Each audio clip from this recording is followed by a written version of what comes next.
સતત ચાલતું રહ્યું છે. ખેર, મહેસાણાના જ ઘટનાની વાત કરતો હતો ત્યારે GM વાણિયા સાહેબ સાથે મેં વાત કરી છે, એ જોઈ લઈએ. વાણિયા સાહેબ, નમસ્કાર, આપનું સ્વાગત છે. મારે એક જાણવું ને સમજવું છે, રેતીના માફિયાઓએ એ રાત્રે કેવી રીતે ખેલ કર્યો અને કેવી રીતે વિભાગના પ્રમાણિક અધિકારીઓની આંખોમાં ધૂળ નખવાનો અને હુમલો કરવાનો અથવા ડરાવવાનો પ્રયાસ થયો?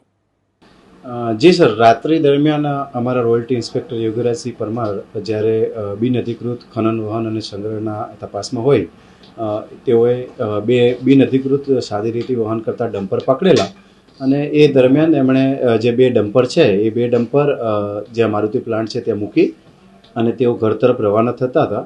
એ વખતે જે અમુક જે શખ્સો છે એમણે આવીને એમની પર એસોલ્ટ કર્યું. વાણિયા સાહેબ, આખું આ રેતી ચોર, રેતી માફિયાઓનું નેટવર્ક ચાલે છે કેવી રીતે અને કેટલા ખતરનાક છે આ રેતી માફિયાઓ? જે ડમ્પર આપણે સીઝ કર્યા હતા, સીઝ કરીને મૂકીને આપણે જે રીતે ત્યાંથી નીકળ્યા જગ્યા છોડીને, ત્યારબાદ એ લોકો જે રીતે આવ્યા હતા તો એ જોતા એવું થઈ શકે કે એ હુમલાના બહુ ખતરનાક હુમલાને ફિરાકમાં હતા. કેટલાક જિલ્લાઓમાં તો એ પણ જોવા મળ્યું છે કે પ્રમાણિક અધિકારીઓનું, આ રેતી માફિયા હોય કે અન્ય ખનીજના માફિયાઓ, એ રીતસર જાસૂસી કરાવડાવે છે.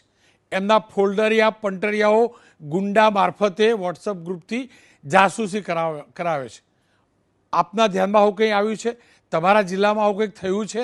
આ રીતે જાસૂસી કરવી તમારા લોકો માટે કેટલી ખતરનાક છે?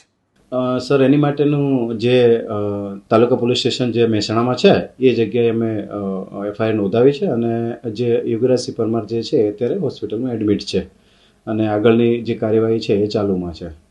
આ પ્રકારે રેતીની ચોરી થવી, ખનિજની ચોરી થવી, તે કુદરત માટે એટલે કે નેચર માટે, પ્રકૃતિ માટે કેટલું ઘાતક અને ખતરનાક છે. આ ન્યુસન્સને ડામવું કેટલું જરૂરી છે?